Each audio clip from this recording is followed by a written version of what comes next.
Assalamualaikum warahmatullahi wabarakatuh. Selamat siang hadirin sekalian. Salam sejahtera bagi kita semua. Pertama-tama, mari kita mengucap puji dan syukur kepada Tuhan Yang Maha Esa karena telah melimpahkan berkah serta rahmat-Nya kepada kita semua, sehingga kita dapat menghadiri acara Visit Company kedua yang diselenggarakan oleh Departemen Operasional HMJM FEB Universitas Jenderal Sudirman. Sebelumnya saya ucapkan terima kasih kepada yang terhormat Ibu Dr. Siti Zulaikha dari SEMSI selaku perwakilan Kepala Jurusan Manajemen FEB Universitas Jenderal Sudirman, Mas Renaldi selaku CEO HMJM FEB Universitas Jenderal Sudirman, dan juga kepada teman-teman hadirin sekalian yang menyempatkan waktunya untuk hadir dan berpartisipasi di acara Visit Company kedua kali ini. Hadirin sekalian, sebelum kita memasuki acara inti, perkenankan saya Intake Laria Fajar Budianto selaku MC pada acara Visit Company hari ini membacakan susunan acara. Susunan acara kita pada siang hari ini yaitu yang pertama, pembukaan, yang kedua, menyanyikan lagu Indonesia Raya, yang ketiga, sambutan CEO HMJM FEB Universitas Jenderal Sudirman, yang keempat, sambutan Kepala Jurusan Manajemen FEB Universitas Jenderal Sudirman. Yang kelima, penayangan video company profile Batik Dwi Putro. Yang keenam, presentasi Visit Company oleh Batik Dwi Putro. Yang ketujuh, sesi tanya jawab. Dan yang kedelapan, penutup dan dokumentasi. Acara selanjutnya adalah menyanyikan lagu Indonesia Raya. Untuk mengawali acara Visit Company kedua kali ini, marilah kita menyanyikan lagu Indonesia Raya.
Menuju ke acara selanjutnya,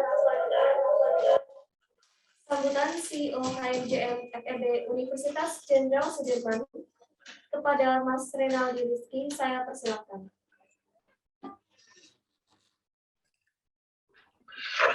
Oke, suara saya kedengaran ya? Ya, bismillahirrahmanirrahim. Salatu wassalamu ala asrofil anbiya'i wal mursalin wa ala alihi wa sahbihi ajma'in. Assalamualaikum warahmatullahi wabarakatuh. Selamat siang teman-teman semua.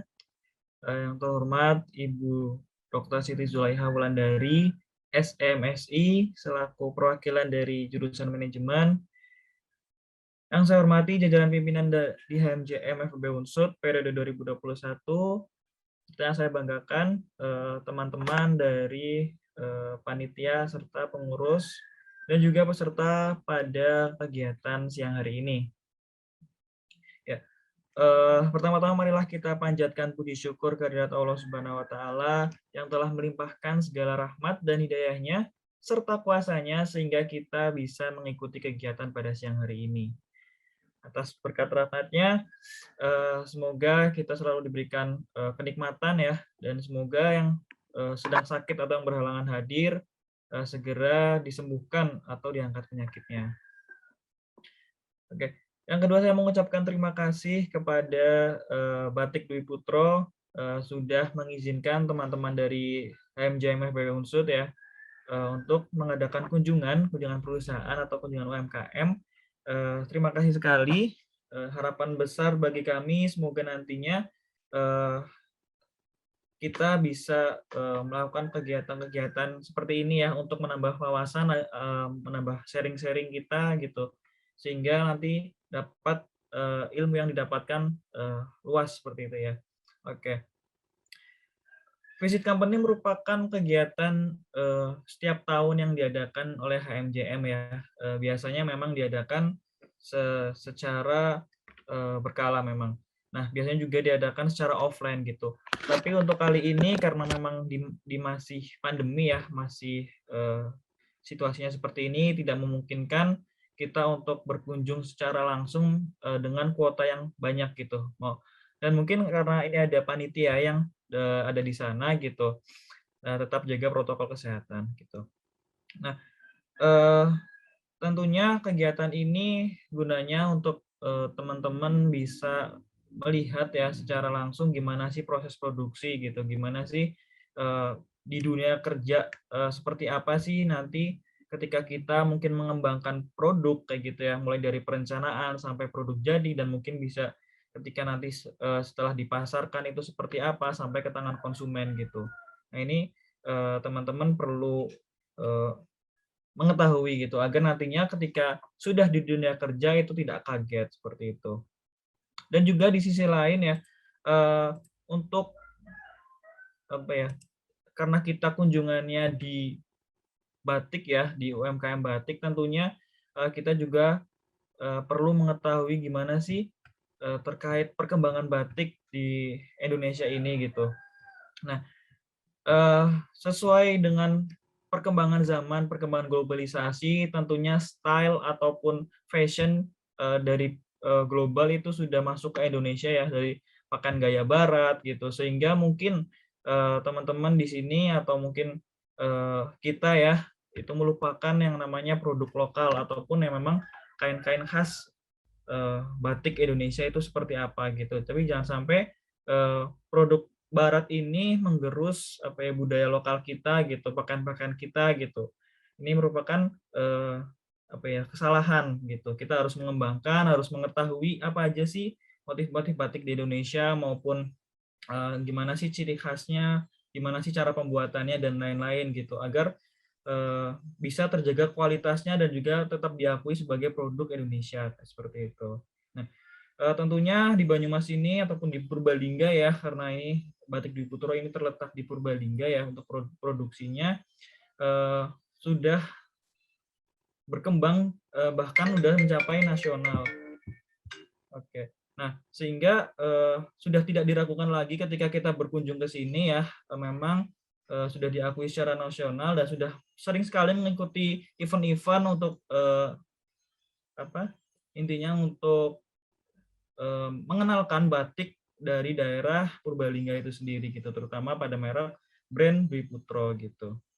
Nah, semoga teman-teman di sini lebih memahami terkait manajemen operasional dari UMKM Batik Dwi Putro sendiri, terus juga terkait batiknya gitu ya, dan juga teman-teman tentunya dapat menambah wawasan, ilmu, pengetahuan, dan lain-lain gitu. Semoga acara ini dapat bermanfaat tentunya buat teman-teman. Silakan teman-teman untuk mengikuti acara ini dengan baik ya. Jangan sampai teman-teman melewatkan hal-hal menarik dari Batik Dwi Putro. Mungkin seperti itu aja. Sekali lagi saya mengucapkan terima kasih kepada Batik Dwi Putro sudah menerima teman-teman dari HMJM. Mungkin seperti itu aja, kurang lebihnya mohon maaf. Sekian, wassalamualaikum warahmatullahi wabarakatuh.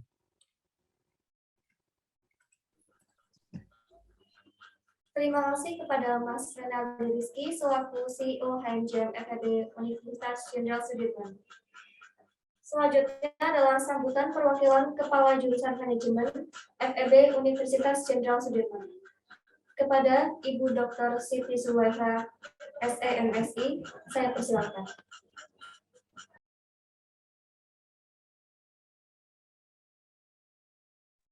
Ya, baik. Bismillahirrahmanirrahim. Assalamualaikum warahmatullahi wabarakatuh. Ya, suara saya bisa didengar ya? Bisa, Ibu. Ya, oke. Baik, terima kasih untuk kesempatan yang diberikan.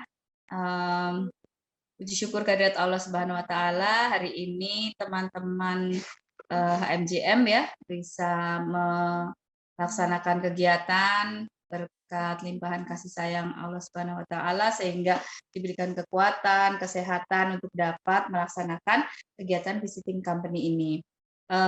Pada kesempatan ini saya mewakili Ketua Jurusan Dr. Ratno Purnomo karena beliau saat ini sudah juga sebagai WD2 ya, sehingga kesibukannya banyak dan ada kesibukan lain yang harus beliau laksanakan ya karena yaitu tadi posisi sekarang sudah ada jabatan lain juga yang harus beliau pertanggungjawabkan.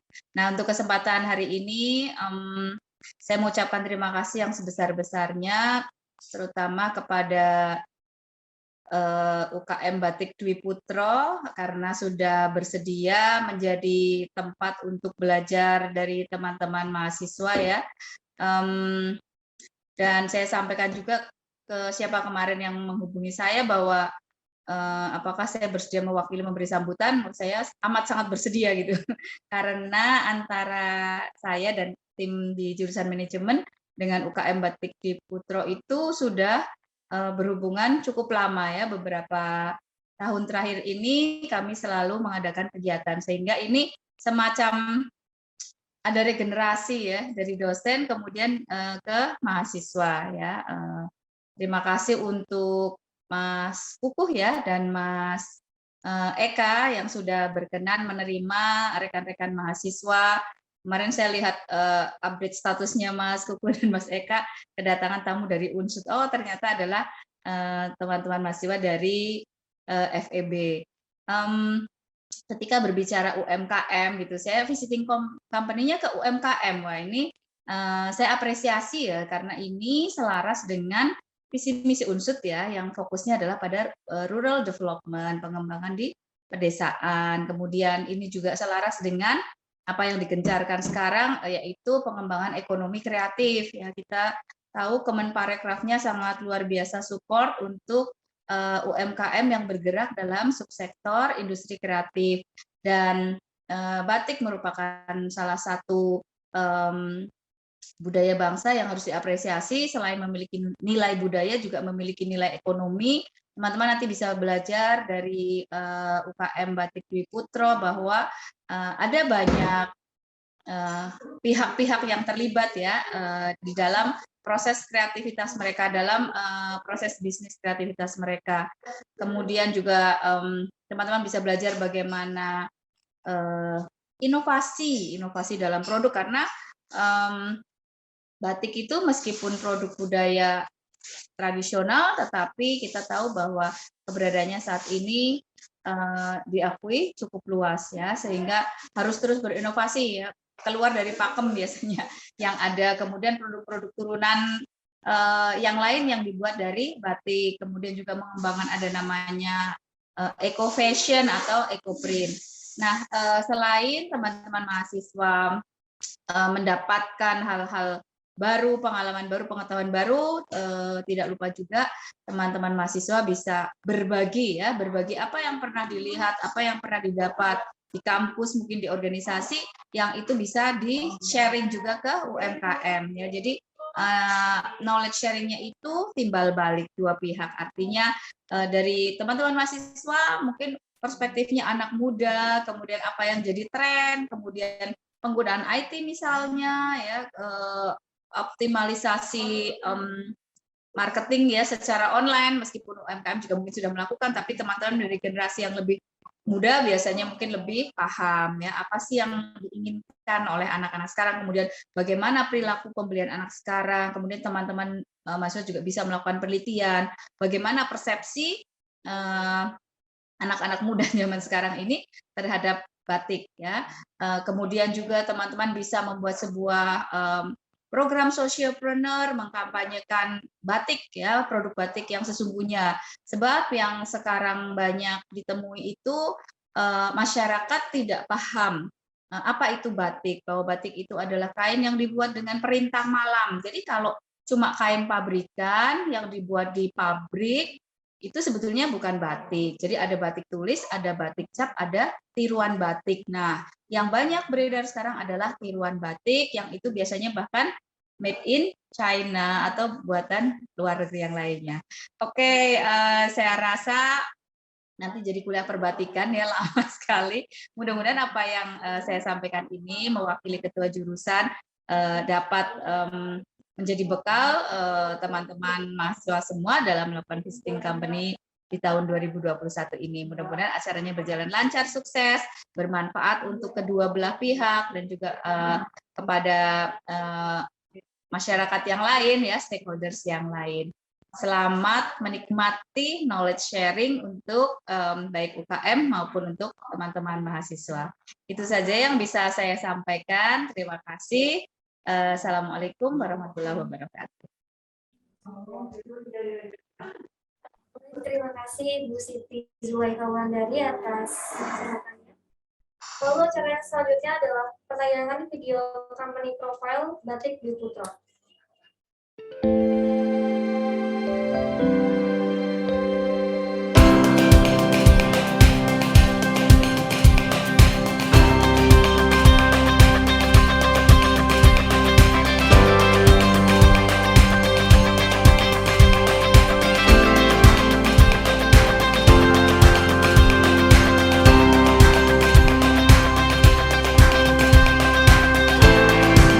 Batik Dwi Putra itu berdirinya pada pertengahan tahun 2017 bulan Juni.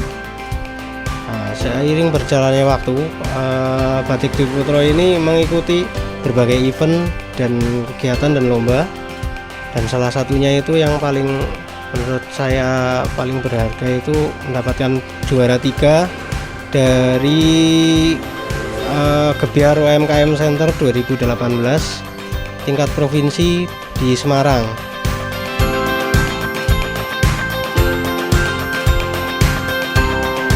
Di sini saya akan menjelaskan produk-produk tentang batik Dwi Putra, yaitu ada batik tulis, ada batik cap, ada sepatu batik juga, dan yang lain.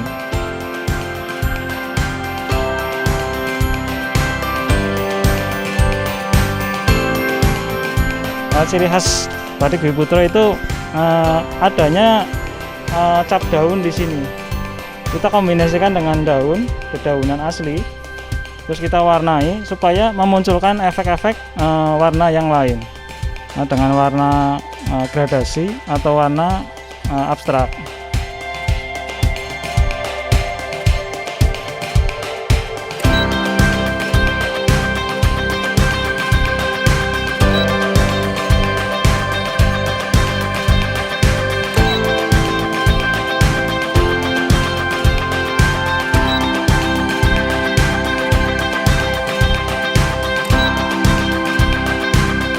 Untuk teman-teman yang ingin berkunjung ke Batik Dwi Putra, kami persilakan. Lokasi kami ada di Desa Gambarsari, RT 4 RW 2 Kemangkon Purbalingga.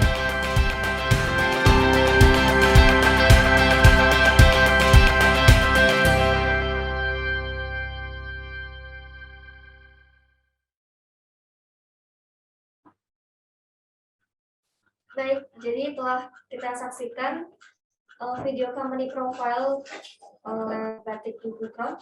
Jadi Batik Dwi Putra sendiri ini adalah perusahaan batik rumahan yang terletak di Purbalingga, tepatnya di Desa Kemangkon.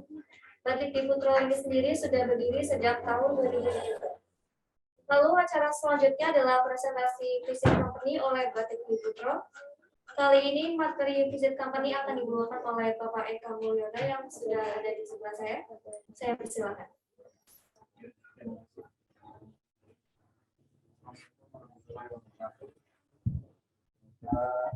Teman-teman dalam keadaan sehat.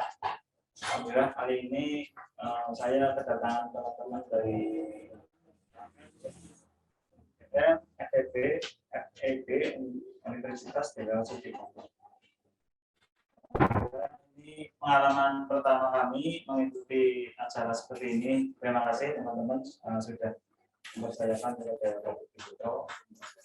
Batik Dwi Putra itu istilahnya kita berdua sama Mas Kukuh, kebetulan itu yang di belakang. Visi misi kita adalah melestarikan batik di Purbalingga supaya anak muda itu tertarik dan menyukai batik itu sendiri. Dari tahun 2017, alhamdulillah sampai sekarang kita tetap disupport sama unsur dalam hal ini, yaitu Bu Siti Zulaika sebagai dosen Fakultas Ekonomi dan Bisnis. Beliau mendukung sekali dengan adanya batik di Purbalingga dan Batik Dwi Putra itu sendiri. Telah dibantu beberapa program yang ada di unsur itu sendiri.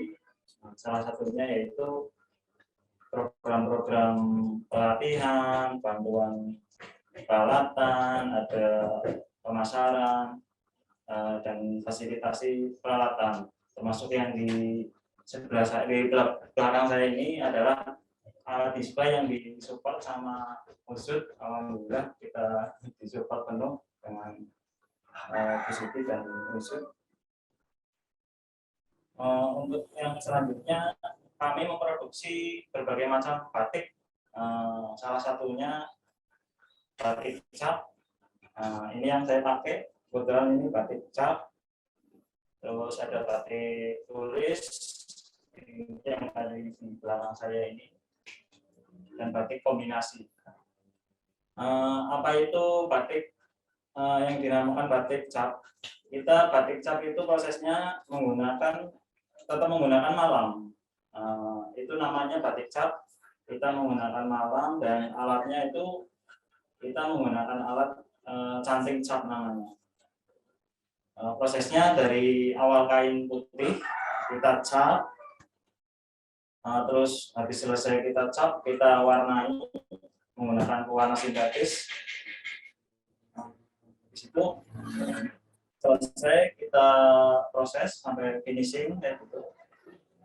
Dan hasilnya pun kita ada yang dipajang di sini di rumah, terus ada yang di display atau dipajang di toko batik Wastralingga. Toko Wastralingga itu adalah toko bersama para perajin batik di Bali, gabungan Pemda Purbalingga itu bertempat di Taman Kota Semanda, alhamdulillah, dan juga disupport sama pemerintah Kabupaten Purbalingga, batik atau toko batiknya. Terus kalau batik tulis sendiri kita juga memproduksi. Batik tulis itu prosesnya sebenarnya bedanya cuma di proses awal saja, yaitu pencantingan. Kalau batik cap itu kan menggunakan canting cap, kalau batik tulis itu menggunakan canting yang khusus untuk batik tulis atau canting tulis. Dan tahapannya itu sendiri kita kalau batik tulis itu dari menggambar atau mendesain, habis itu kita canting, terus kita warnai dan sampai selesai, sampai jadi finishing. Kita pun caranya sama seperti tadi, batik cap itu kita display di ada yang sebagian di rumah, ada yang sebagian di pemasaran di sini, begitu Mbak.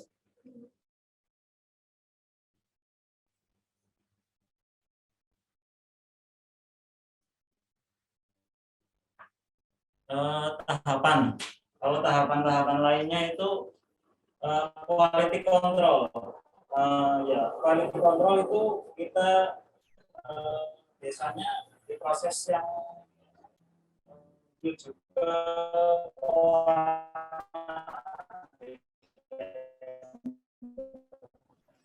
kita cat atau kita batik, proses mulai kewarnaannya itu diusahakan jangan sampai bebek dan jangan sampai belang dan sebagainya, kita kontrol terus sampai ke proses finishing seperti itu. Untuk yang selanjutnya pemasaran. Untuk pemasaran kita sendiri juga alhamdulillah kita ada showroom bersama di Taman Kota itu di toko batik Wastralingga atau showroom Wastralingga. Itu showroomnya milik kita bersama, milik forum perajin batik Purbalingga, itu milik kelompok. Siapa saja yang terdaftar di kelompok tersebut itu bisa memajang produknya di situ. Dan ada yang di rumah, saya kebetulan sudah ada tempat yang sendiri khusus ini di belakang saya pajang untuk media promosi dan display batiknya di rumah kayak gitu.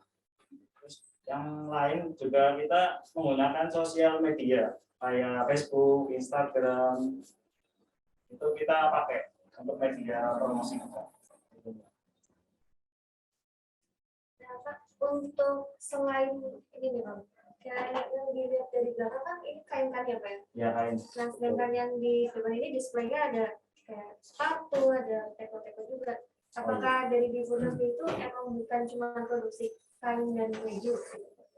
Untuk batik Biputro kebetulan kita kolaborasi dengan para pengrajin yang ada di Purbalingga, seperti perajin sepatu, ada perajin ini teko dari tanah liat, teko dari gerabah, terus ada yang dari kerajinan kayu, kita juga kolaborasi. Jadi kita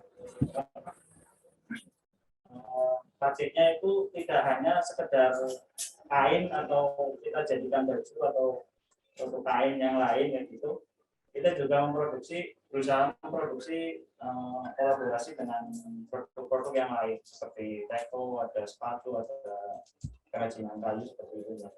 Itu supaya konsumen itu tidak jenuh kayak gitu loh. Konsumen kan biasanya gambarannya kalau batik itu kan hanya sekedar di kain saja kayak gitu. Kita berusaha merubah mindset konsumen, batik itu tidak harus di kain, bisa di kerajinan yang lain seperti itu. Oke, berarti memang biar teman-teman yang lain yang konsumen juga tahu ternyata batik itu nggak cuma kain gitu ya Pak ya, dipakai tapi ternyata juga bisa biasa dekorasi kayak gitu. Macam-macam.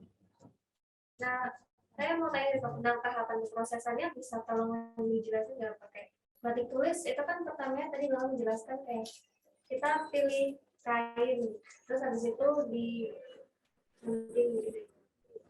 Terus habis itu diapain aja nih Pak? Kalau batik tulis itu sendiri biasanya kita memilih kualitas kain yang biasanya yang nomor 1, yang paling bagus. Itu kayak jenis tari kuku, kayak kereta kencana, seperti itu Mbak. Masalahnya apa? Kalau kita pakai kain yang biasa, konsumen kadang tanya, ini kainnya kain apa, jenis apa, kayak gitu. Karena kita berusaha apa istilahnya menjaga kualitas, kita menggunakan kain-kain yang, kalau untuk tulis ya, kalau harganya yang mahal ya Mbak, itu biasanya pakai kain yang sampore, yang tari kuku itu tadi, tari kuku, dan akan kereta kencana kalau ada permintaan. Kalau permintaan dari konsumen itu menghendaki kainnya yang kualitasnya kualitas yang kualitas dua itu, kita juga berusaha apa istilahnya memberikan edukasi ke konsumen. Kalau kain yang kualitas kali dua itu biasanya kurang sedikit kurang mungkin konstruksinya kan, kalau kain yang KW1 itu kan lebih rapat.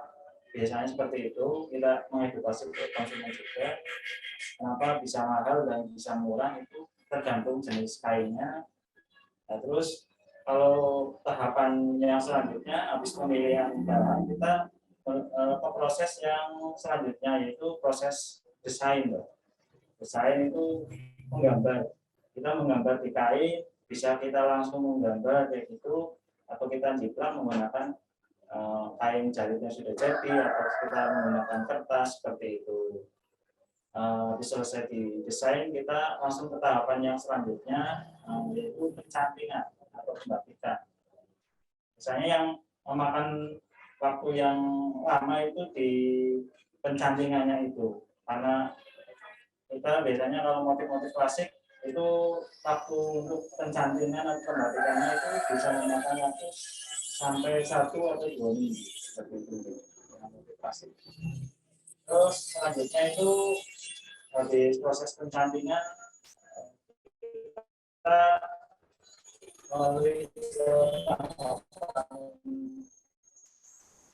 kontrol dulu sebelum kita warna.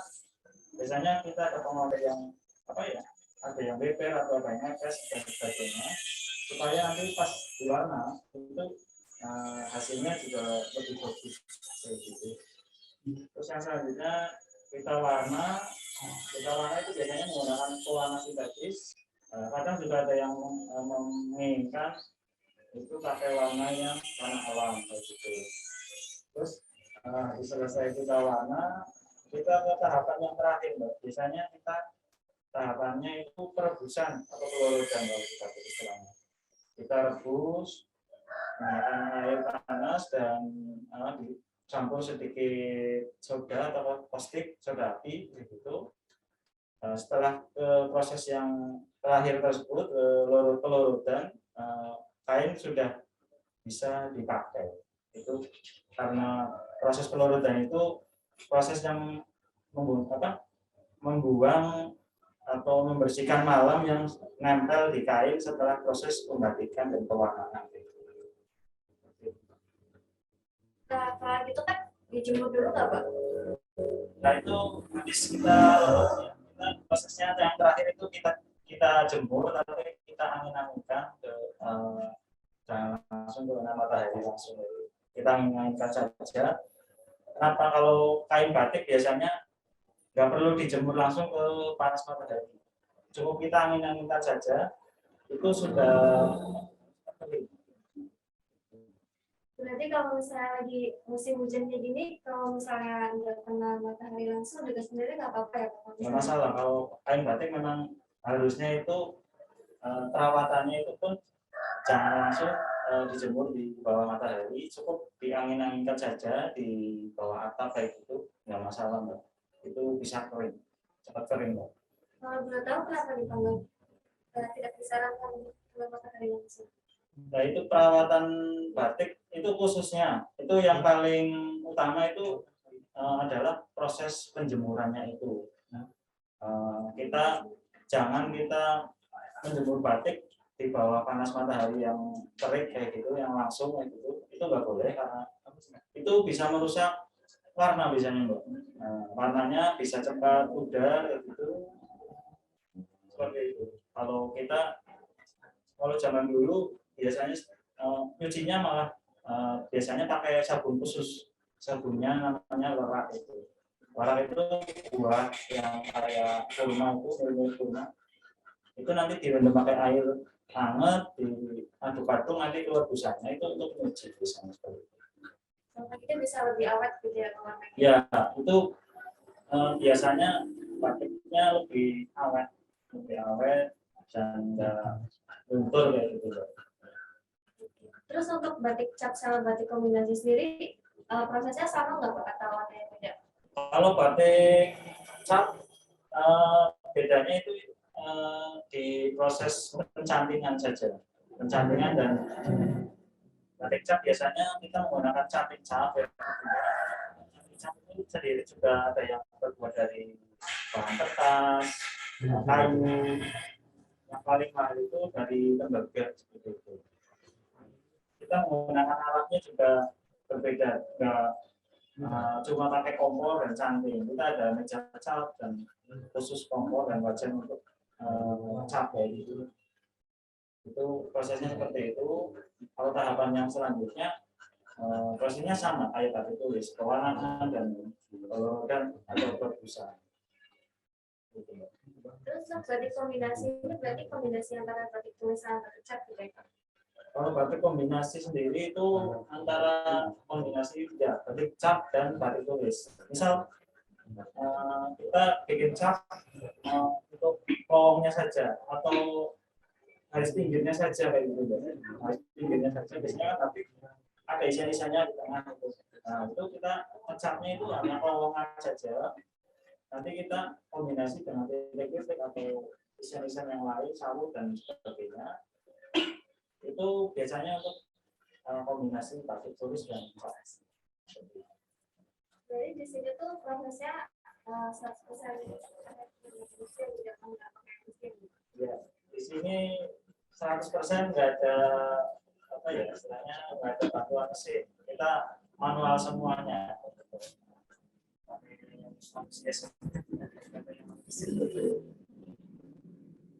Tahu kalau misalnya lagi produksi tetap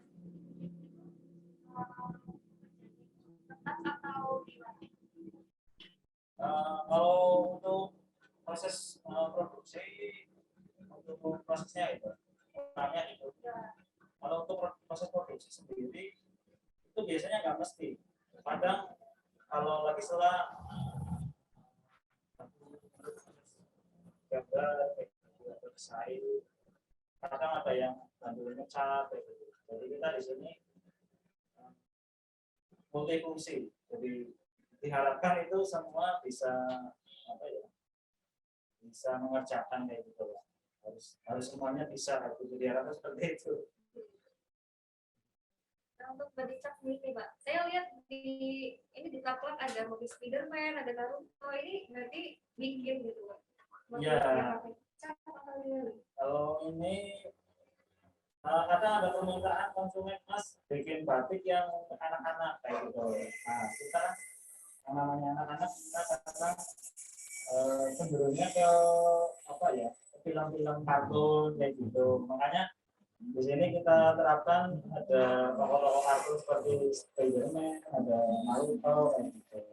Kita terapkan di batik supaya anak-anak itu juga merasakan apa, tersentuh kayak gitu loh, tersentuh dengan batik. Karena batik hanya untuk orang dewasa saja kayak gitu. Nanti anak-anak otomatis nanti menyukai secara tidak langsung, mereka suka karena motifnya juga mereka suka kayak gitu. Berarti memang pendekatannya ke semua umur gitu ya Pak, biar ya, anak kecil juga ngeliat batik, oh ternyata batik nggak cuma tulisan-tulisan gambar-gambar, ternyata bisa karakter-karakter juga gitu ya. Terus ada nggak sih Pak kayak tips biar batik tuh nggak cepat luntur? kalau untuk batik sendiri yang saya sarankan kalau bisa nyucinya itu harus pakai sabun khusus untuk batik atau lerak, itu bisa dipakai. Kalau nggak ada lerak ya kita ada yang pabrikan itu ada, bisa untuk khusus untuk batik itu bisa dibeli di swalayan atau toko-toko minimarket kayak gitu, itu bisa ada dan bisa. Tapi yang penting di kalau untuk saya sendiri itu yang paling penting itu malah di penjemuran itu, karena kita harus hati-hati jemur batik itu jangan langsung kena matahari, harus di tempat yang teduh. Terus cara nyetrika juga harus diperhatikan. Kalau nyetrika baju yang batik, khususnya batik asli gitu ya, itu nyetrikanya kalau bisa dialasi koran.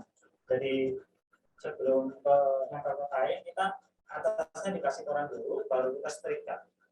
Itu karena harum. Untuk motif-motif batik yang warnanya klasik, coklat,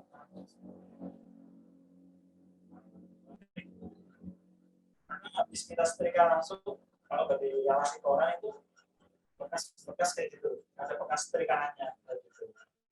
Itu paling kita ya meminimalisir untuk warnanya biar tidak cepat pudar. Terus tadi kan saya dengar kalau misalnya pelanggan ada yang request untuk pakai pewarna sintetis atau warna alami gitu. Itu bedanya apa? Kalau pewarna sintetis itu sendiri kita memakai pewarna yang sudah ada dan diproduksi dari pabrik kayak gitu ya. Itu biasanya pewarna sintetis itu berasal dari, ada yang dari India, dari Jepang, dari Jerman kayak gitu, macam-macam. Terus kalau pewarna yang alami itu kita memakainya dari kulit kayu seperti kulit kayu mahoni kayak gitu. Terus daun-daun kayak daun mangga, kan makanya dari tumbuh-tumbuhan kayak daun jati itu juga bisa dimasukkan warna-warna alami. Ada bedanya nggak Pak? Kayak warna alami ada bedanya atau gimana gitu?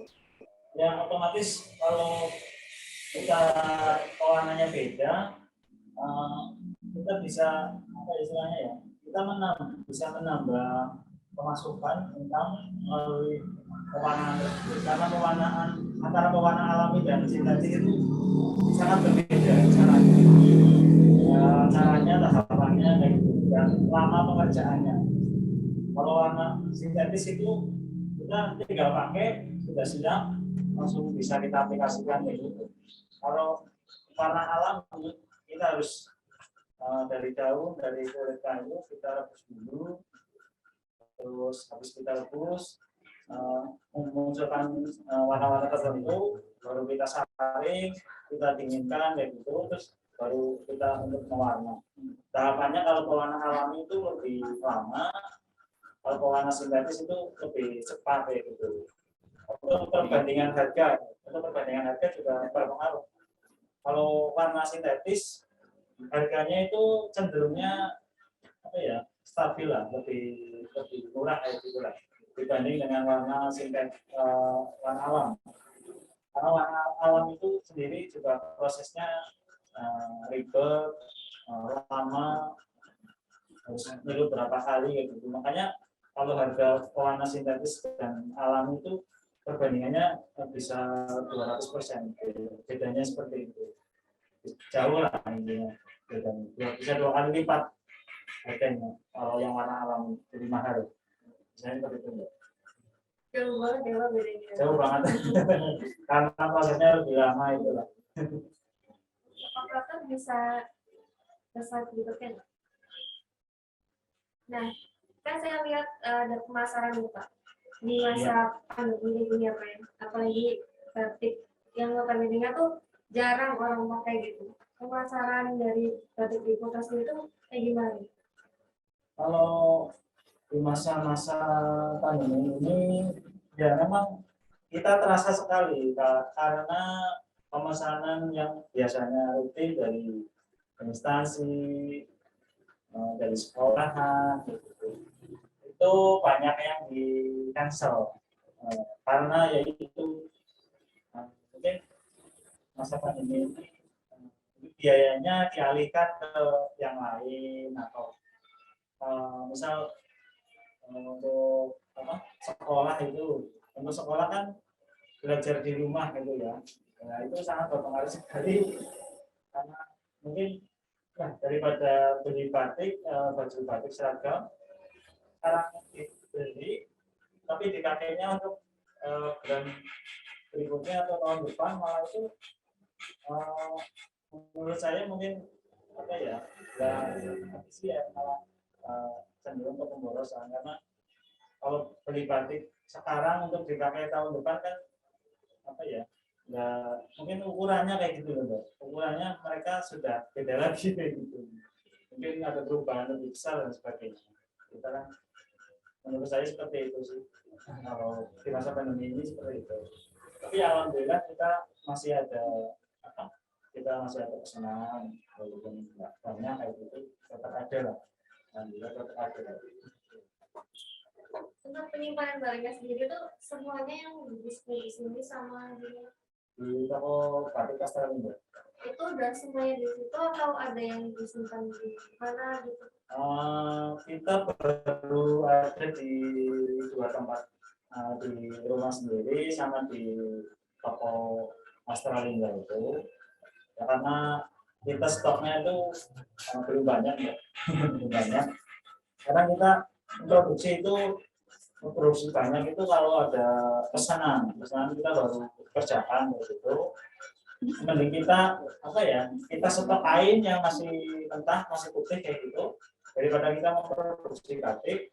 Karena kemarin ya sampai sekarang ini dalam masa pandemi kayak gitu ya, kita terasa sekali dengan adanya penjualan itu sangat menurun sekali gitu. Makanya kita untuk menghemat operasional, kita memproduksi ya hanya sekedar kalau ada pesanan, kalau istilahnya ada khusus kayak gitu baru kita produksi. Sementara gitu. Karena kita nggak tahu zaman pandemi ini kan. Iya, kalau zaman sekarang masih jarang ada pandemi gitu, ya masih prihatin lah. Semoga tahun depan sudah normal lagi. Dan teman-teman yang mungkin mau bertanya bisa langsung tulis di kolom chat saja, dan nanti bisa aku minta buat on mic ya teman-teman. Bisa nih buat ditulis-tulis dulu, siapa tahu ada yang mau bertanya, kepo-kepo.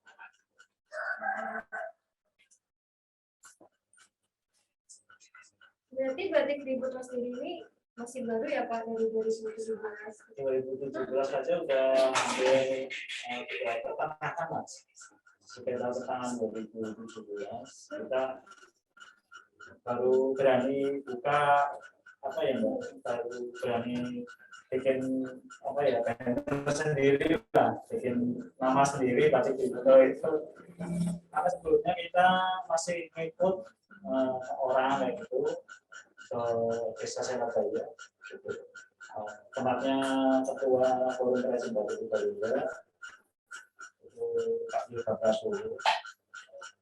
Saya sebelumnya latihan batik dari tahun 2007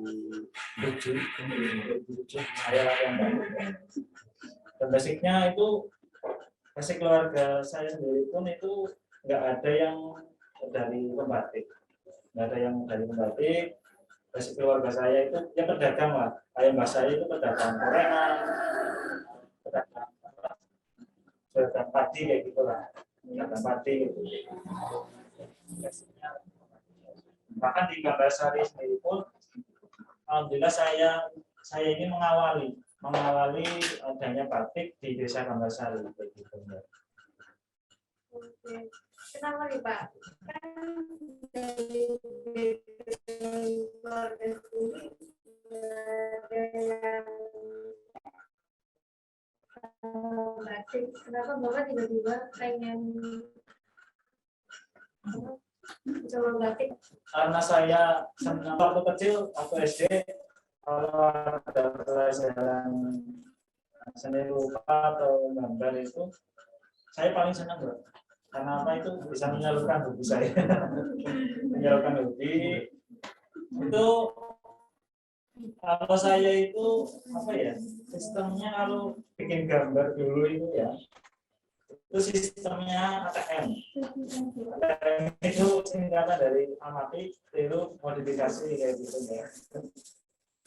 Jadi teman yang paling gambarnya yang paling bagus saya lihat yang paling bagus itu nanti saya tiru dari itu. Saya tiru tapi nggak sama persis apa gitu. Nah, saya tiru dari itu. Alhamdulillah ya. Saya praktekkan di yang saya gambar apa sih kayak gitu. Jadi batiknya saya bikin batik itu pun kalau ada batik yang kiranya aneh kayak gitu. Oh, kenapa saya nggak lebih aneh lagi kayak gitu bos? Contohnya yang saya pakai ini daunnya kayak gini bos. Daun kayak Jepang. Ini kalau pembalik yang lain mungkin masih bertanya-tanya kayak gitu ya. Ini salahnya gimana dan sebagainya. Gitu. Ya itu penemuan nggak sengaja, kita nggak sengaja, kita senangnya itu saya sama Mas Putu itu senangnya eksperimen. Baik itu eksperimen warna atau tentang batiknya, malamnya, dan sebagainya. Itu kita senangnya eksperimen, satu eksperimen. Kita nantinya tahu cara kita bikin batik yang kuning, yang nyeleneh, kita mencoba mengumpulkan ciri khas kita sendiri. Alhamdulillah batiknya capek gitu ya, tapi kita memunculkan warna-warna yang unik seperti ini. Itu dengan cara-cara yang khusus. Kita ada pembatik teman-teman yang tanya, Mas itu sih bagaimana? Saya diketawain, kalau kayak kalau saya cerita kayak ya jangan datang saja ke rumah kayak gitu. Insya Allah kita share ke teman-teman kayak gitu. Karena emang sukanya eksperimen di Jerman, Ya, semuanya coba-coba. Iya betul Mbak. Kita sukanya eksperimen, sukanya yang aneh-aneh kayak gitu lah. Mungkin ada teman-teman yang senior ambil batik dibuka itu batik apa kayak gitu loh, mungkin seperti itu. Karena kita apa ya sering keluar dari pakem itu sendiri, sering keluar dari pakem, istilahnya menanam-nanam gitu lah. Dan kita bukan apa maksudnya kita bukan ya apa ya istilahnya juga kita istilahnya nggak menghargai apa ya karya-karya orang yang dulu kayak gitu ya, batik-batik yang klasik. Kita hanya ingin mencoba untuk berbeda saja, Mbak. Karena zaman sekarang itu kalau nggak berbeda itu kayaknya jarang dikenal kayak gitu. Karena produknya sama dan apa nggak gampang dikenali gitu. Intinya itu saja sih untuk menyampaikan ke konsumen bahwa batik kita berbeda itu, nggak ada maksud lain. Gitu. Berarti kayak emang mencari ciri khas sendiri apa ya? Betul, mencari jati diri lah. Oke. Ada beberapa pertanyaan dari Mas Nevan Aksal. Mungkin bisa untuk Patrick ya Mas untuk menyampaikan pertanyaannya.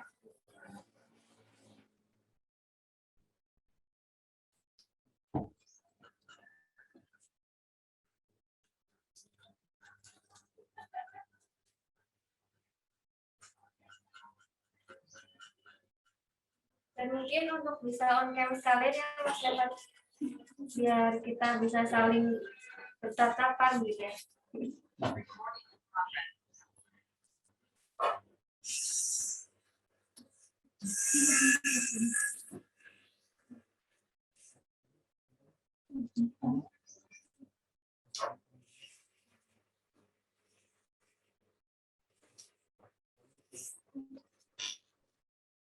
Oke, pertanyaannya agak jelas ya. Izin bertanya, bagaimana perusahaan dapat survive di masa pandemi seperti ini? Apakah perusahaan mempunyai pelanggan tetap atau tidak? Mungkin bisa langsung dijawab. Oh ya, terima kasih untuk pertanyaannya Mas Nevan. Mas Nevan, oh ya, terima kasih pertanyaannya. Salah satu strategi kami yaitu yang saya sebutkan salah satunya itu kita apa ya berani berbeda kayak gitu. Kita berani berbeda karena berbeda itu gampang dicari orang gitu. Karena unik kayak gitu, mungkin konsumen yang sudah setia sama kita, batik kita itu nggak mudah ditiru kayak gitu. Jadi konsumen itu senang. Batiknya berbeda sendiri dan nggak gampang ditiru. Kebanyakan kalau batik-batik yang umum kayak gitu ya, yang kayak jenis-jenis pekalongan gitu, itu biasanya batiknya mudah ditiru, motifnya ya kayak gitu, jadi nggak ada perubahan yang signifikan. Yang kedua, kita alhamdulillah ada pelanggan yang setia. Pelanggannya itu kita ada pelanggan yang setia, pesan dari kita. Bahkan kita lagi mengerjakan untuk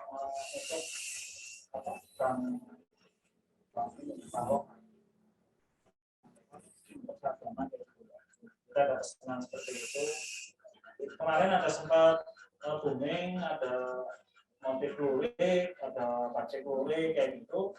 Alhamdulillah kita dapat orderan batik lurik, kita kombinasi dengan motif-motif yang lokal, motif dari luar. Alhamdulillah kita ada konsumen setia sendiri. Saya mengingatkan buat teman-teman untuk diketik dulu saja pertanyaannya. Nanti bisa saya izinkan untuk unmic ya teman-teman. Lalu buat pertanyaan selanjutnya dari Mbak Asmi, bisa untuk unmic dan on cam. Baik, terima kasih. Maaf sebelumnya nggak bisa on cam. Terima kasih Mbak Intake.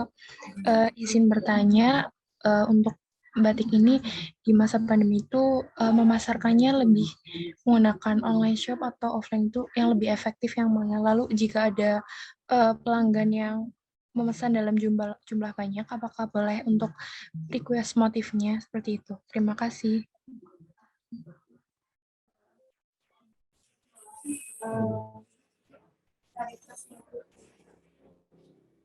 Terima kasih Mbak Asmi. Pertanyaannya, maaf ini suasananya ramai, sedikit ramai, jadi pertanyaannya lebih kurang jelas.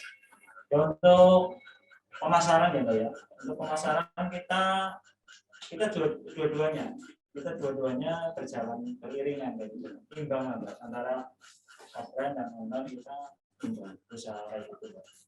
Bahkan kita kemarin ditawari pameran untuk pameran yang batik, kita ditawari di daerah Jogja itu di mall, kalau nggak salah mall Ambarukmo, sudah lupa itu dirala pas kemarin ditawari itu ya namanya pameran kayak gitu ya, di masa pandemi seperti ini kadang kita konsumennya, kita kalau konsumennya kurang ramai kayak gitu ya, pengunjungnya kurang ramai otomatis berpengaruh dengan penjualan kayak gitu. Makanya karena ada tawaran seperti itu kita tidak ambil, karena untuk mengingat anggarannya juga biasanya kita difasilitasi dari Pemda itu untuk pameran-pameran di luar kota. Karena ini lagi musim pandemi seperti ini, kita nggak dapat istilahnya untuk anggaran khusus untuk pameran, makanya kita ditawari secara pribadi gitu. Nah, untuk pameran-pameran seperti itu untuk sementara ini kita belum menerima istilahnya, belum menjalankan pameran seperti itu. Untuk sementara ya paling kita kelilingan untuk daerah Purbalingga sendiri kayak gitu, kantor-kantor atau sekolah-sekolah kita tawarkan seperti itu. Terus yang online itu juga berjalan, alhamdulillah banyak pesanan juga yang dari Instagram seperti itu. Berarti jalan ya Pak dua-duanya? Dua-duanya alhamdulillah berjalan, beriringan lah. Biar balance gitu ya. Iya, biar balance. Oke, untuk pertanyaan selanjutnya dari Nabila Aprilia, bisa untuk unmute saja dan on cam mungkin.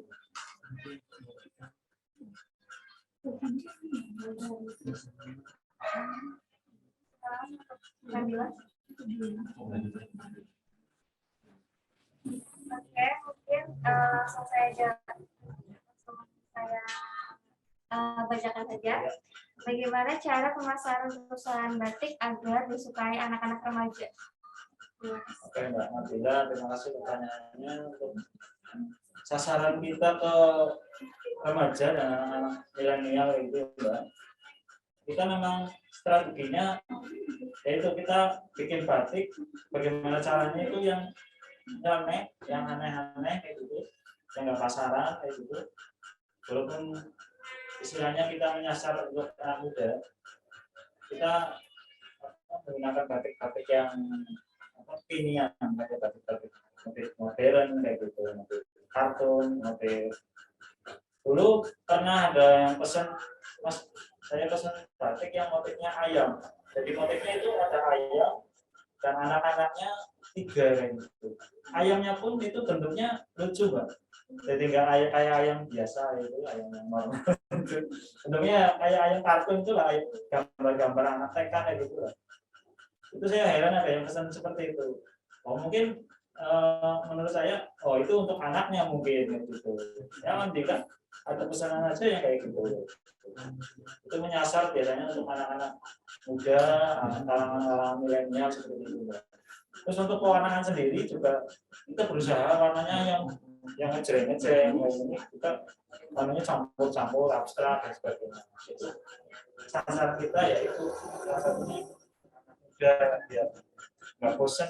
Kalau batik biasanya kan warnanya hitam, biru tua kayak gitu. Itu cenderungnya biasanya tuh orang-orang tua kondangan biasanya Mbak. Kesannya kalau pakai batik kondangan itu jelas seperti itu. Kita berusaha merubah mindset anak-anak muda.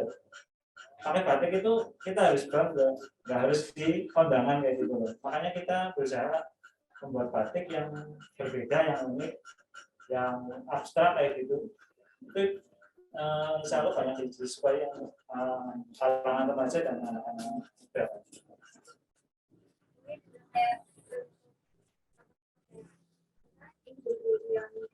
Saya mungkin nggak terjadi sama teman-teman, tapi kayak sebenarnya kayak kimono gitu ya, Pak. Iya betul, itu outer kayak gitu, model-model kimono kayak gitu. Itu bisa untuk dobelan kayak gitu.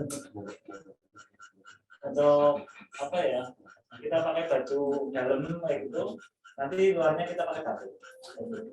Itu mudah dipakai kan. Nah, biasanya juga kan seumuran kita juga ada acara yang kayak diskotnya batik gitu ya, Mas. Jadinya kayak boleh nih teman-teman kalau misalnya pengen pakai batik tapi yang beda gitu, enggak kayak batik kondangan gitu, enggak langsung ke sini gitu. Betul, ya, silakan untuk motif bisa motif dan warna ya Mbak. Kita bisa request. Untuk batik cap bisa, tapi untuk batik cap sendiri kalau request motif biasanya ada minimal order. Biasanya kita sekitar 50 sampai 100 potong sekali order untuk motif batik cap ya. Tapi kalau untuk batik tulis sendiri itu satuan itu bisa kita kerjakan. Walaupun mereka minta motif-motif tertentu. Dulu juga ada permintaan dari calon pramugari. Pramugari itu kebetulan dari batik R. Nah, itu ada permintaan seperti itu, ya kita garap, kita kerjakan seperti itu. Terus kemarin ada teman kita, ada pengrajin kayu, kayak gitu, mebel. Beliau pesan, Mas, aku bikinkan batik yang ada logonya, logo perusahaannya gitu. Ya kita bikinkan, walaupun cuma 2 potong gitu. Jadi itu tidak bisa ya Pak, kalau logo perusahaan insya Allah bisa. Unsur pun alhamdulillah kemarin pesan ke kita dengan logo unsurnya itu. Atau nomor positif itu sudah pesan kita. Oke, mungkin untuk pertanyaan selanjutnya ya. Dari Malvin. Mungkin bisa langsung pamit aja. Oh ya baik, saya mohon maaf jika tidak bisa on cam. Kamera saya tiba-tiba nggak bisa dinyala. Pertanyaan saya adalah bagaimana jika cuaca tidak mendukung apakah mengganggu dalam proses pembatikannya, Pak? Mungkin bisa langsung dijawab. Terima kasih untuk pertanyaan Mas Malvin. Oke, terima kasih Mas Malvin. Kalau untuk cuaca sendiri kebetulan hari ini 3 hari ini kayaknya ya nggak ada panas kayak gitu. Itu memang salah satu kendala untuk batik yang kami produksi karena kita memproduksi batik itu salah satunya itu membutuhkan apa ya panas kayak gitu. Karena kita proses pewarnaannya harus kita jemur sebentar supaya cepat kering. Otomatis itu sangat menghambat pekerjaan kita untuk proses produksi. Tapi kita nggak kekurangan hal. Kalau kita cuacanya lagi kurang bagus, kita bisa mengerjakan pekerjaan yang lain, ya. Seperti mungkin menggambar, desain, gitu, atau mencanting, gitu, atau yang lain. Gitu. Itu kita bisa melakukannya seperti itu. Untuk pewarnaan kita lanjut ke hari-hari berikutnya.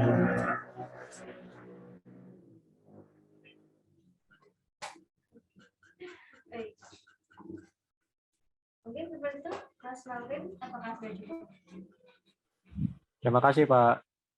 Ya, sama-sama Mas Malvin. Untuk pertanyaan selanjutnya dari Magalup, mungkin untuk bisa on-mic dan on-cam.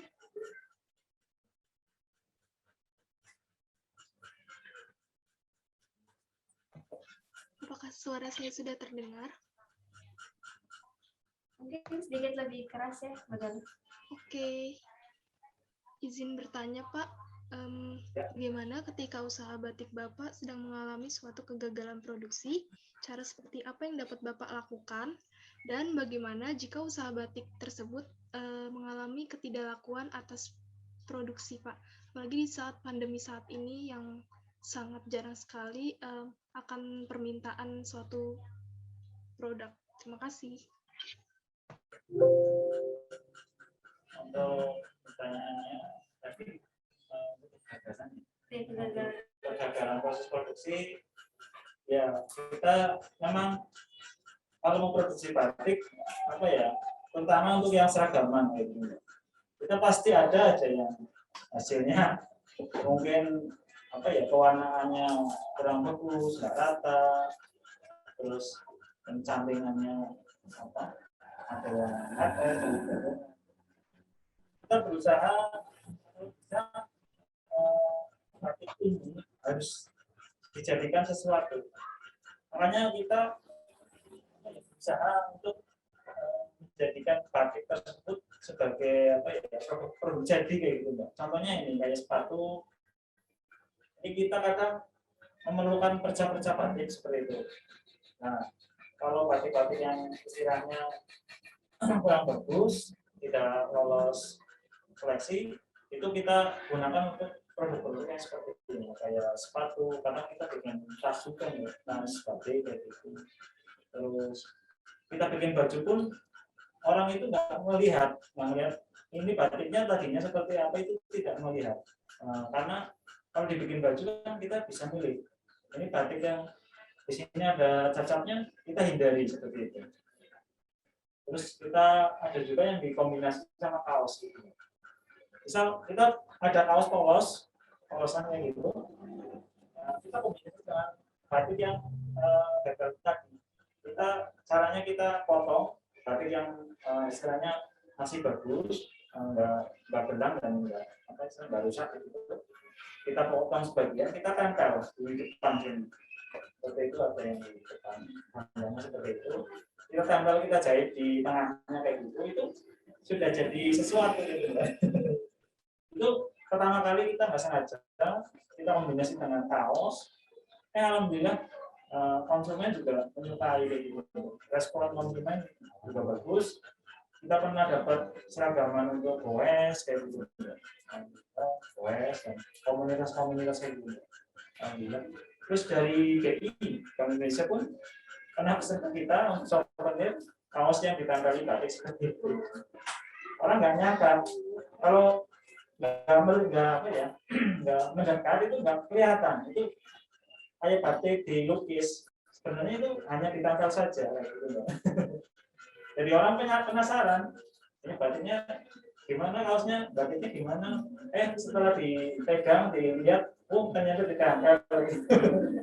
Tapi konsumen juga terkejut gitu, kok bisa ya batik kombinasi ditempel di kaos. Ya kita itu awalnya eksperimen juga seperti itu.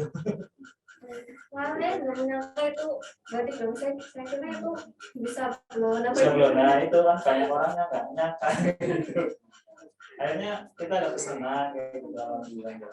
Bahkan ada yang request, Mas, aku pengen dikombinasi batik dikombinasi kaos, tapi yang motifnya bunga matahari kayak gitu. Langsung kita buatkan.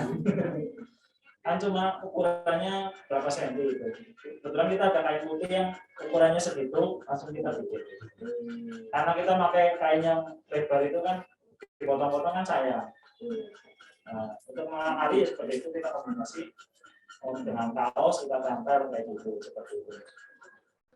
ada topi-topi gitu ya Pak ya? Nah itu peci, ada topi, itu alternatif juga untuk mengakali bahan-bahan batiknya.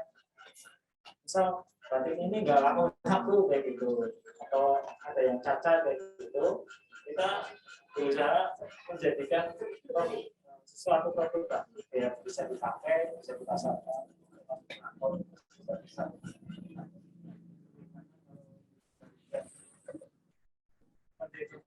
Kita mencoba eksperimen banyak. Ya kayaknya yang udah biasa kan juga nggak perlu sia-sia gitu ya Pak. Betul, jadi nggak ada kata sia-sia. Jadi semua kain batik itu bisa dipakai, bahkan untuk keset dan sebagainya. Kain percamanya kecil-kecil. Baik, untuk Mbak Galung, apakah sudah cukup? Sudah cukup, Mbak. Terima kasih. Sama-sama. Oke, untuk pertanyaan selanjutnya bisa tolong di-scroll dikit Mbak.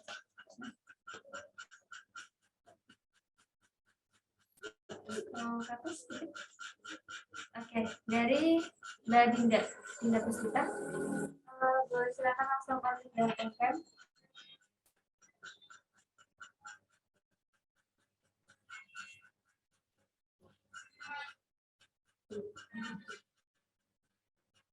Baik, mungkin langsung saya bacakan aja ya. Selamat siang, Kak. Saya Dinda, izin bertanya.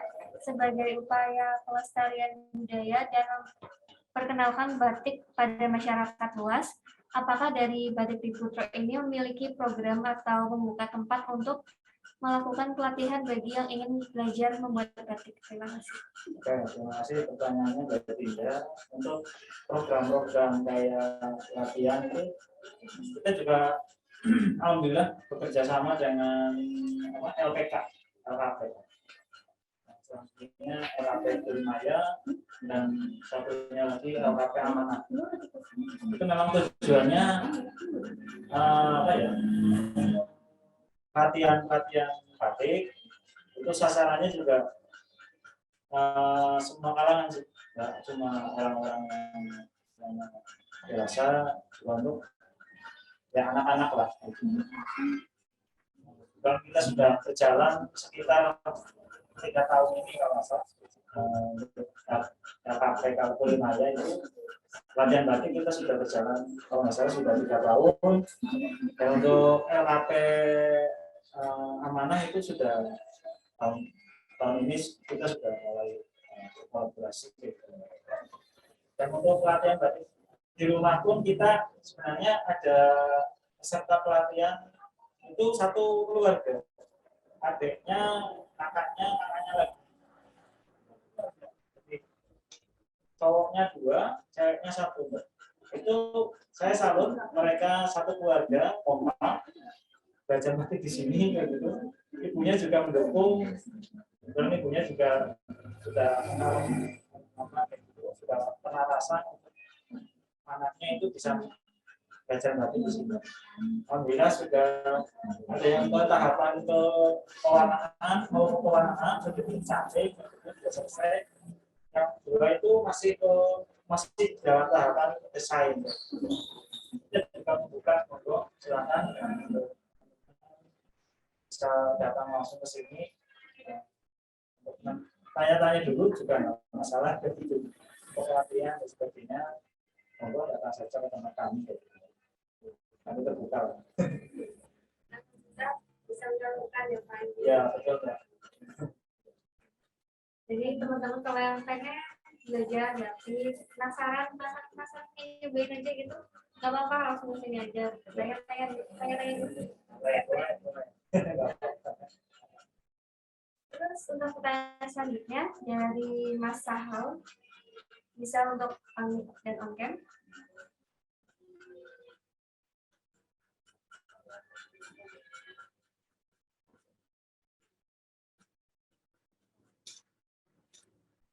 Oke, mungkin langsung saya bacakan saja. Izin bertanya, kira-kira ada periode tertentu yang permintaan batik itu melonjak atau tidak ya? Jika ada, bagaimana cara yang dilakukan untuk memenuhi permintaan tersebut? Oke, untuk Mas Sahal ya, Mas Sahal pertanyaannya terima kasih. Untuk kadang kita memang ada kenaikan, permintaan khususnya pada hari-hari besar kayak gitu, hari-hari besar seperti Lebaran, menjelang Lebaran, kita biasanya banyak pesanan gitu untuk memenuhi pesanan tersebut. Ya, salah satunya kita menambah tenaga kerja. Kita menambah tenaga kerja, mungkin ada minggu sedikit, begitu. Ya, salah satunya ya itu untuk memenuhi target supaya pesanan ini cepat selesai gitu, cepat selesai tepat waktu. Ya walaupun ada kendala mundur sedikit itu nggak masalah kalau kita, karena proses batik itu bersahabat dengan cuaca. Kalau cuacanya lagi kurang bagus, ya kita pelan kayak gitu bikinnya. Tapi kalau cuacanya lebih bagus, kita ngebut gitu. Seperti kurang. Caranya kita seperti itu, kita menambah tenaga kerja dan jam kerja misalnya. Oke, untuk pertanyaan selanjutnya dari Mbak Anissa. Anissa Nabil izin bertanya Pak mengenai adanya kegagalan. Tadi kan dijelaskan ada beberapa kegagalan. Apakah ada kelihatan ya? Apakah ada kerugian dari segi finansial dari beberapa kegagalan tersebut dan bagaimana cara menutup kerugian tersebut? Mbak Anissa ya, Anissa, saya masih untuk menutup kegagalan, yaitu salah satu triknya kita jadilah satu produk dari batik yang gagal itu. Nah, kemarin kebetulan lagi ngetrennya itu masa pandemi ini kan, ini banyak yang memasarkan memproduksi masker kayak gitu. Nah, otomatis kita berusaha paling tidak mengikuti perkembangan karena sekarang lagi masa pandemi. Ini kainnya daripada mubazir nggak dipakai, kita aplikasikan ke masker kayak gitu. Alhamdulillah juga responnya juga baik karena pakai masker batik itu kayaknya tuh beda kayak gitu loh, beda dari yang lain kayak gitu loh. Kita juga ada pesanan kayak gitu. Salah satunya itu triknya kita seperti itu, kita pakai masker, kita bikin produk yang lain supaya bisa menutup untuk produksi yang sudah kita keluarkan seperti itu. Karena memang fungsinya tuh harus terus berinovasi gitu ya, harus terus berinovasi, harus update kayak gitu loh. Update sekarang lagi yang ngetren apa kayak gitu, kita berusaha mengikuti. Bahkan dulu ada permintaan, kita ada cobek yang dari Tanah Liat, itu cobek kebetulan teman ada stok banyak, kita beli. Ini kita beli cobeknya, entah itu nanti buat apa, urusan belakangan gitu. Akhirnya kita banyak perca-perca batik, kita terinspirasi seperti itu dari cobek itu. Jadi cobeknya kayaknya kalau dilapisi batik, terus apa ya, bertajangan ini kayaknya bagus ya gitu. Kayaknya kita bikin beberapa, kita posting di Facebook kayak gitu dari dinas Depok itu, alhamdulillah respon, adanya respon. Mas, saya bikinkan sekitar 20. Waduh, kita kaget gitu loh. Padahal itu produk kita baru uji coba kayak gitu. Uji coba ini kira-kira bagus atau enggak. Ternyata ada konsumen yang menyambut gitu dan pesan itu katanya buat souvenir teman-temannya di kenang-kenangan lah. Karena itu istrinya kan lulusan kayak gitu, memberikan kenang-kenangan berupa hiasan dinding seperti itu. Alhamdulillah kita ada pesanan, kita sampai lembur-lembur kayak gitu juga, karena hari berikutnya kalau nggak salah berapa hari ya, kita ada pesanan 2-3 hari yang seperti itu. Kita harus selesai gitu, kita lembur sampai malam. Alhamdulillah juga konsumen puas itu dengan hasilnya. Walaupun kita masih belajar kayak gitu Mbak. Itu salah satu triknya kita seperti itu. Yang unik yang berbeda. Oke. Terus selanjutnya ada pertanyaan dari Pak Is. Bapak Is. Bisa on atau tidak? Oke, mungkin tidak bisa teman-teman. Jadi saya bacakan saja. Ini bertanya, berapa tarif yang Bapak berikan jika ada orang yang ingin request batik tulis dengan model tertentu? Contohnya batik model Filipina. Oh iya, Mas Is. Iya, Mas. Mas Is, terima kasih pertanyaannya. Yaitu kalau untuk tarifnya sendiri, biasanya kita melihat untuk kerumitan dan warna termasuk kain bahannya. Kalau motifnya mungkin jelimet, rumit, ya kita kasih tarif yang setara batik klasik gitu, tapi enggak kayak batik klasik itu, cuma ya ada harga khusus lah. Kalau misal batiknya, batiknya motifnya ini gampang, warnanya juga banyak kayak gitu, ya kita kasih harga yang biasa, yang standar gitu. Kita enggak patokannya kita hanya itu di rumit motifnya enggak, kayak gitu, terus di banyak warnanya atau enggak kayak gitu. Intinya di situ Mbak. Terus pemilihan bahan gitu juga kadang Mas memilih bahan yang paling bagus. Motifnya yang sederhana, motifnya kayak tadi mungkin misal kan motifnya sederhana kayak gitu. Karena kita makainya motif warna kainnya yang bagus, yang paling bagus, otomatis harganya juga lebih mahal gitu. Intinya di bahan dan motif dan kerumitan.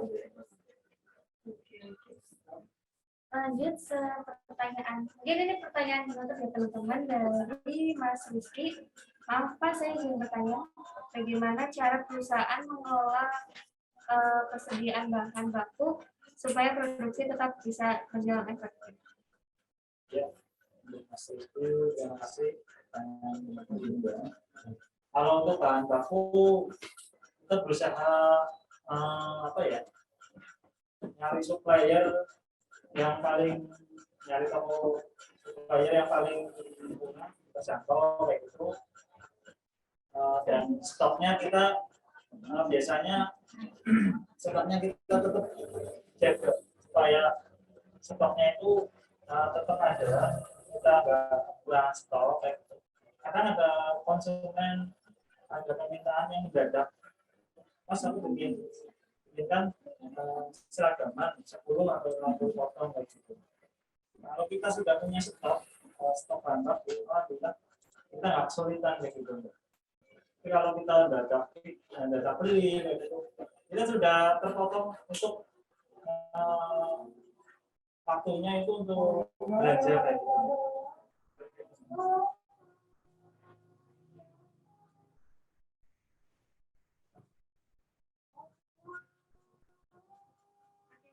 Karena azan, mungkin kita break sebentar ya teman-teman. Terima kasih.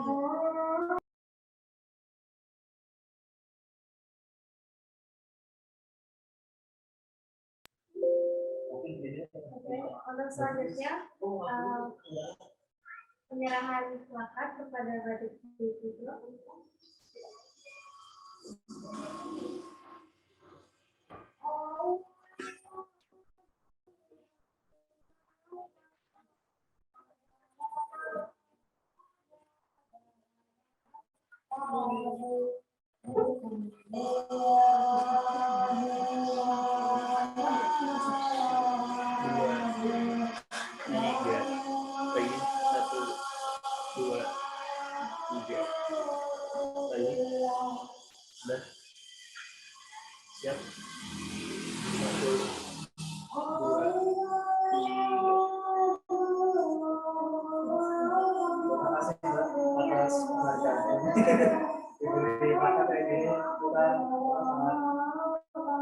Senang sekali karena kita juga pengalaman pertama ini Mbak, saya belajar pengalaman pertama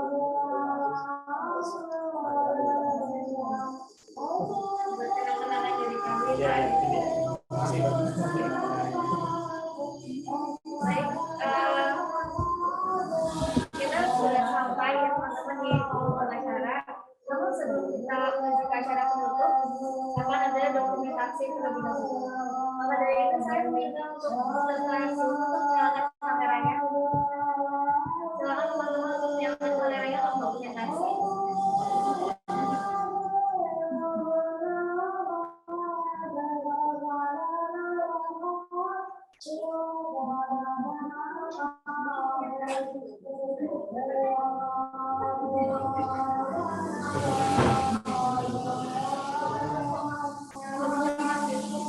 Masih banyak nih yang belum share. Oke, benar ya buat dokumentasi.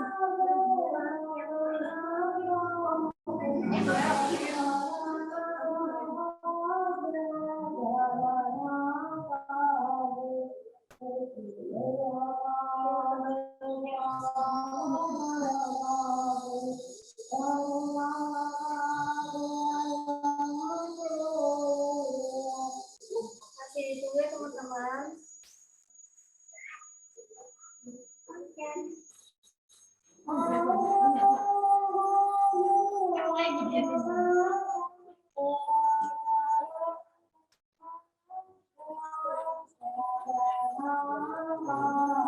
Ini pada pakai kerudung atau gimana ya?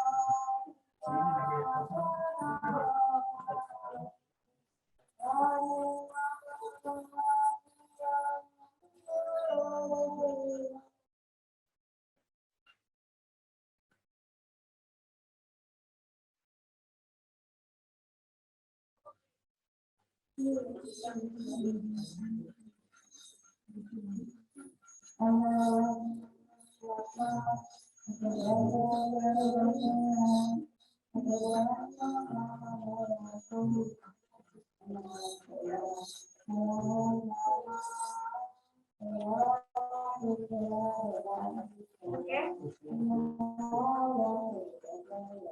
Nanti kita mulai dokumentasinya teman-teman. Saya tunggu mundur ya. 3, 2, 1. Kayak lagi mungkin ya. 3, 2, 1. Oke.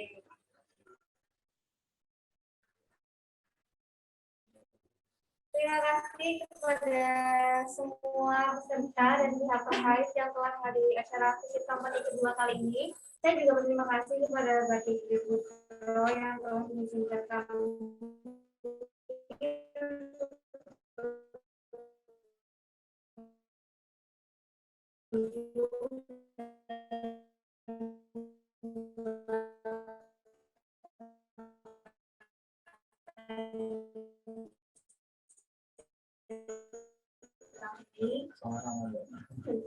kepada teman-teman waktunya hadir dan diikuti. Kepada peserta company saya ingatkan semua mengisi survei yang belum atau mungkin nanti bisa dicari di selaku MC. Minta maaf apabila ada kata dan perbuatan yang kurang berkenan di hati hadirin sekalian.